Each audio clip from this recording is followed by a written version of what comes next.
बच्चों? चलिए स्टार्ट करते हैं अपनी एक्सरसाइज 7.6 का जो कुछ बचा हुआ कंटेंट था हमारे पास। लास्ट क्वेश्चन है ये 16 के बाद और बड़े मज़ेदार क्वेश्चन है, मतलब बहुत इजी है। जितना आपने इंटीग्रेशन में अभी तक सीखा है उस सब में मैं ये कहूँगा ये सबसे आसान पोर्शन है जो इस वीडियो में होगा, सबसे आसान है। एक कंसेप्ट है इसमें लिखा हुआ है e की power x into F x plus F dash x. अगर e की पावर x के साथ ऐसे दो फंक्शन e की पावर x के साथ ऐसे दो फंक्शन आ जाएं जिनमें एक का डिफरेंशिएशन करने पर दूसरा मिलता हो तो उसका आंसर हम डायरेक्ट लिख सकते हैं। डायरेक्ट आंसर आता है उसका e की पावर x एफ एक्स और प्लस c तो सब में लिखा जाता है। तो समझ में नहीं आया होगा, अभी कुछ हम एग्जाम्पल देखेंगे तो समझ में आएंगी चीज़ें। जैसे सपोज आपको इंटीग्रेशन करना है e की power x log x plus 1/x, मान लिया आपको इसका इंटीग्रेशन करना है। तो इसका इंटीग्रेशन करने के लिए आप ये सोचो e की पावर x के साथ दो अलग अलग फंक्शन आए, एक आया log x, एक आया 1/x। अब हम जानते हैं कि log x का डिफरेंशिएशन 1/x होता है। तो जब इस कंडीशन के क्वेश्चन आए, ये वैरायटी बहुत स्पेशल है, जब इस कैटेगरी के क्वेश्चन आए कि एक फंक्शन और प्लस में उसी का ही डिफरेंशिएशन रखा हो, बाहर e की पावर x हो, e की पावर x के साथ ऐसा है, तो इस स्थिति में आंसर आप डायरेक्ट लिख दोगे e की power x log x plus c, मतलब e की पावर x एफ एक्स, जिसका डिफरेंशिएशन दूसरा है वो लिखा जाता है। जैसे और देख सकते हो, मान लिया कहीं e की पावर x के साथ आया आपका 10x into ten x plus sec square x. तो आप जानते हो कि 10x का डिफरेंशिएशन सेक स्क्वायर एक्स है, e की पावर के साथ दोनों प्लस में आए हुए हैं, ये e की पावर x के साथ इंटू करके, तो इसका आंसर भी हो जाएगा e की power x into 10x plus c। और कुछ भी नहीं करना है, डायरेक्ट आंसर, मतलब ये एमसीक्यू वैरायटी के क्वेश्चन है। ऐसा नहीं है कि आपको 6 नंबर में दे देगा या 4 नंबर में दे देगा, डायरेक्ट 1 या 2 नंबर तक का क्वेश्चन है बस ये। इसी तरीके से मान लिया कहीं आपको मिला e की power x sign X plus cos x. अब साइन का डिफरेंशिएशन क्या होता है बच्चों? साइन एक्स का डिफरेंशिएशन होता है कोस एक्स। तो इसका आंसर हो जाएगा सीधा ही e की power X sine X plus C. लेकिन अब इसी में एक घुमाने वाली बात आप देखो कि अगर e की पावर एक्स के साथ आ जाए sign x minus cos x, अब ये आ गया जी आपका e की पावर x के साथ sine x minus cos x आ गया। तो साइन x का डिफरेंशिएशन तो माइनस कोस x नहीं होता, प्लस कोस x होता है। तो क्या करें अब हम ये भी तो जानते हैं कि माइनस कोस x का डिफरेंशिएशन प्लस साइन x होता है। दिमाग चलाओ थोड़ा सा, माइनस कोस x का डिफरेंशिएशन प्लस साइन x होता है। तो आंसर आ जाएगा e की power x into minus cos x plus C. कुछ बात आई समझ में? अगर नहीं आई हो तो छोड़ो, इसको थोड़ा सा चेंज करते हैं। आप एक माइनस यहाँ से कॉमन लीजिए, माइनस बाहर कॉमन लिया, e की पावर x प्लस का कोस x लिखेंगे और माइनस साइन x, ऐसे लिख दिया हमने। अब कोस x को अगर डिफरेंशिएट करें तो माइनस साइन x मिल जाएगा। कोस का तो डिफरेंशिएशन माइनस साइन होता है, तो कोस का डिफरेंशिएशन माइनस साइन है, तो आप इसके इंटीग्रेशन में लिख दोगे e की पावर x कोस x, तो माइनस e की power x cos x plus C, ऐसे भी कर सकते हैं। ठीक है, तो थोड़ा सा सोचना होता है इनमें। मान लिया कहीं पर इस तरीके का आया कि e की power x 1/x minus 1/x square, इसका इंटीग्रेशन आपको करना है e की power x into 1/x minus 1/x square. तो हम जानते हैं 1/x का इंटीग्रेशन होता है माइनस 1/x स्क्वायर, तो ये डायरेक्ट ही इंटीग्रेशन हो जाएगा e की power x into 1/x plus C. तो ये तो बिल्कुल डायरेक्ट थे कुछ e की पावर x के साथ जो इस फॉर्मेट में बिल्कुल डायरेक्ट लिखे हुए हैं, लेकिन इसमें ट्विस्ट भी कर देता है, बिल्कुल डायरेक्ट नहीं लिखता, थोड़ा सा छांटना पड़ता है हमें उसमें से कि जब e की पावर x के साथ यहाँ डायरेक्ट दो फंक्शन ना दिखाई दें तो हम उनको दो को बना सकते हैं जिनमें एक का डिफरेंशिएशन दूसरे में कन्वर्ट हो जाए। जैसे बुक का क्वेश्चन नंबर 17 देखिए आप। अब इस 17 क्वेश्चन में तो नहीं है e की पावर x के साथ दो फंक्शन, केवल e की पावर x अलग है और x अपॉन 1 प्लस एक्स का होल स्क्वायर है, दो अलग अलग फंक्शन नहीं है। तो अब हम इसमें कैसे जनरेट करेंगे उसका आप मेथड देखते चलना। e की पावर x को तो हमने अलग हटाया, यहाँ पर लिखा x अपॉन x प्लस 1 का होल स्क्वायर। अब आप इसमें देखो, यहाँ पर सिर्फ एक कांस्टेंट का फर्क आ रहा है, ऊपर x है नीचे भी x है, सिर्फ एक कांस्टेंट का डिफरेंस है। तो आप वो कांस्टेंट प्लस करो और उसी को माइनस करो। सबसे पहले जो ऊपर और नीचे कांस्टेंट का फर्क कुछ होता है उसे दूर कर दिया करो, उसे ही प्लस माइनस करके। 1 को ऐड किया, 1 को सब्ट्रैक्ट किया। अब ये x प्लस 1 को एक अलग टर्म लेकर यहाँ से दो अलग अलग टर्म आप जनरेट कर दोगे, e की power x plus 1 upon x plus 1 का होल स्क्वायर, और माइनस 1 के अपॉन में भी आप लिख दोगे x प्लस 1 का होल स्क्वायर। अब क्या होगा कि x प्लस 1 से ये एक पावर कम हो जाएगी और नेक्स्ट लाइन में आपको मिलेगा 1 upon x plus 1 minus 1 upon x plus 1 का होल स्क्वायर। अब आप देख सकते हैं कि इसका डिफरेंशिएशन ये होता है, क्योंकि इसे तो 1 अपॉन एक्स मान सकते हैं, 1 अपॉन एक्स का डिफरेंशिएशन होता है माइनस 1 अपॉन एक्स स्क्वायर, तो इसका हो जाएगा ये वाला। इसलिए आंसर आप डायरेक्ट लिख दोगे e की power x into 1 upon x plus 1 और प्लस सी। तो एक फंक्शन से हमने दो जनरेट किए और उसके बाद क्वेश्चन हुआ। अब जैसे क्वेश्चन नंबर 18 देखिए। अब e की पावर x के साथ दो अलग अलग फंक्शन तो यहाँ भी प्लस करके नहीं लिखे हुए हैं, तो इस स्थिति में हम क्या करें, कैसे दो अलग अलग फंक्शन बनाएं। तो उसके लिए e की पावर x तो ऐसे रहेगा। अब यहाँ ऊपर दो टर्म तो है, दोनों को सेपरेट तो कर सकते हैं एटलीस्ट, उसके बाद की कैलकुलेशन सोच लेंगे फिर। तो पहले दोनों को सेपरेट कर देते हैं कि 1 अपॉन 1 प्लस कोस एक्स और उसे sine x upon 1 plus cos x. अब ये आप समझ गए होंगे कि ये वो जो तीन फॉर्मूले मैं बार बार आपके सामने रिपीट करता हूँ, ये तो उन्हीं से रिलेटेड हो गया। यहाँ भी 1 प्लस कोस एक्स का फॉर्मूला यूज कर लेंगे। तो फॉर्मूले यूज करते हैं हम ट्रिग्नोमेट्री वाले।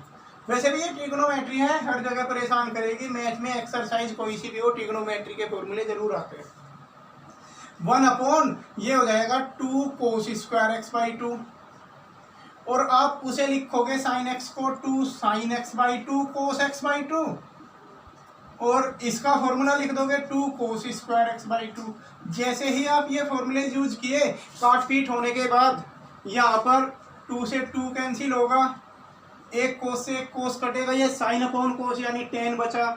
यहाँ 1 upon 2 sec square x by 2 बचा। तो अब देखिए, अब तो बन गई है दो।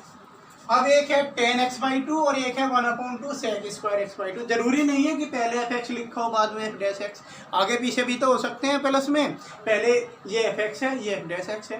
टेन एक्स का डिफरेंशिएशन करने पर ये मिलेगा आपको, तो इसका इंटीग्रेशन हो जाएगा e की power x into ten x by 2 और प्लस सी।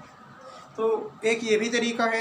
इसी तरीके से आप क्वेश्चन नंबर 20 को क्वेश्चन नंबर 17 की तरह एक बार ट्राई करना। मैं लिख देता हूँ वैसे भी 20 में, ये जो ऊपर x माइनस 3 है, इस वाले को आप x माइनस 3 को ऐसे लिख लो, x माइनस 1 माइनस 2 ऐसे ब्रेक कर लिया, नीचे वाले के हिसाब से कर लिया हमने ये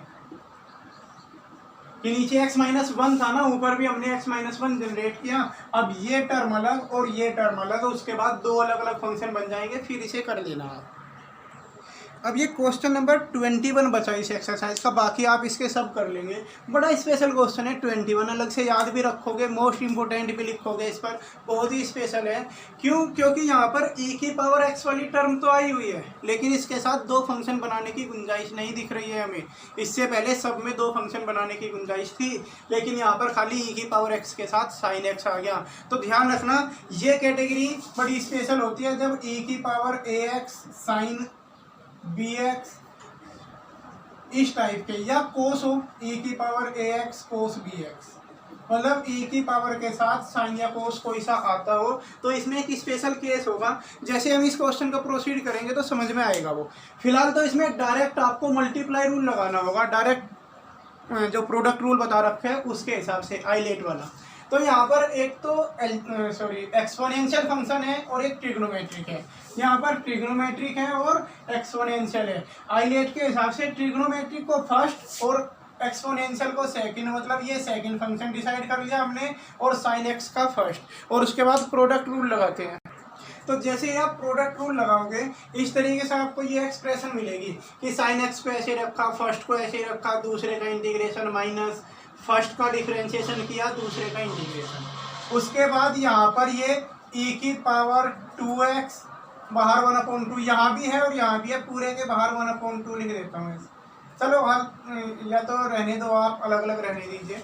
1/2 ऐसे रखा, e की पावर 2x साइन x, -1/2 ई की power 2x into cos x. तो यहाँ पर फिर से दोनों की मल्टीप्लाई है, तो एक बार और मल्टीप्लाई रूल लगा दें। मल्टीप्लाई के अकॉर्डिंग ई की पावर वाले का तो सेकंड फंक्शन और कोस एक्स को फर्स्ट फंक्शन, फिर से मल्टीप्लाई रूल अप्लाई किया। ये टर्म तो बाहर ऐसे ही चलती रहेगी, ई की पावर 2x साइन एक्स -1/2। अब जैसे ही आप मल्टीप्लाई रूल लगाओगे, फर्स्ट को ऐसे रखा हमने और सेकंड का इंटीग्रेशन ई की पावर 2x का ई की पावर 2x/2, फिर इंटीग्रेशन का निशान स्टार्ट करोगे आप। फर्स्ट वाले का डिफरेंशिएशन कोस का होता है माइनस साइन, कोस का डिफरेंशिएशन, इसलिए इसे प्लस कर दिया यहाँ पर, इंटू ई की पावर 2x/2 dx। उसके बाद आप ये ब्रैकेट ओपन कर दोगे। ये ब्रैकेट ओपन करने के बाद आपको ये लाइन मिल जाएगी। अब यहाँ पर इंटीग्रेशन के अंदर फिर से ये बच गया आपका ई की power 2x into sine x. तो इसमें फिर से मल्टीप्लाई रूल लगेंगे। लेकिन मेरे भाई एक बात तो सोचो, आप एक बार और मल्टीप्लाई रूल लगाओगे यहाँ पर, ये फिर से ये बन जाएगा, फिर मल्टीप्लाई रूल लगाओगे वापस ये बन जाएगा। मतलब ये प्रोसीजर कभी बंद नहीं हो सकता, ये एंडलेस है। आप बार बार मल्टीप्लाई रूल लगाते लगाते थक जाओगे।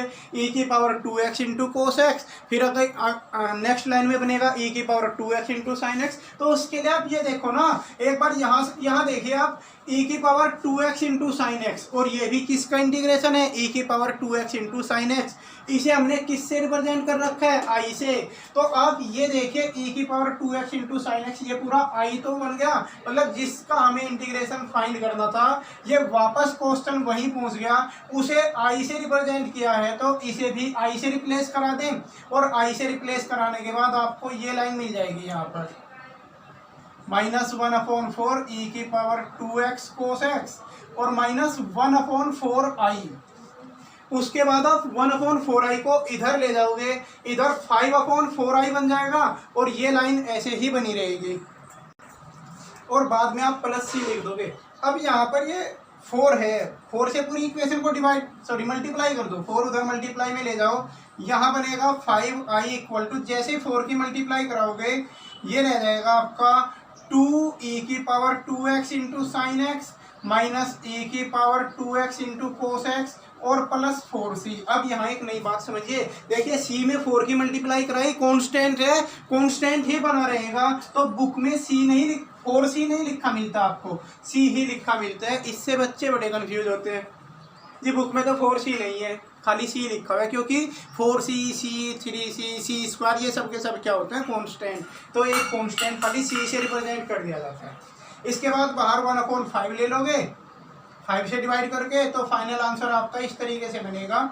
और इन दोनों में से e की पावर 2x भी कॉमन लेकर लिख दो, ये इधर बचेगा 2 sign x minus cos x और प्लस c रहने देना, उसे अपॉन 5 लिखो तब भी वो c ही बना रहेगा। तो ये आंसर आ जाएगा आपका फाइनल। तो बड़ा स्पेशल केस था जिसमें रिपीटेशन होता है, 2 बार स्टेप लगाते ही रिपीटेशन वापस आ गया। रिपीटेशन आया तो इसे आई मानकर फिर इधर ले गए। बस ये एक स्पेशल कहानी याद रखना, ये हमेशा उन क्वेश्चन में होगा जो e की power x into sine x या कोस एक्स वाले जो होंगे उनमें रिपीटेशन हो जाता है ये।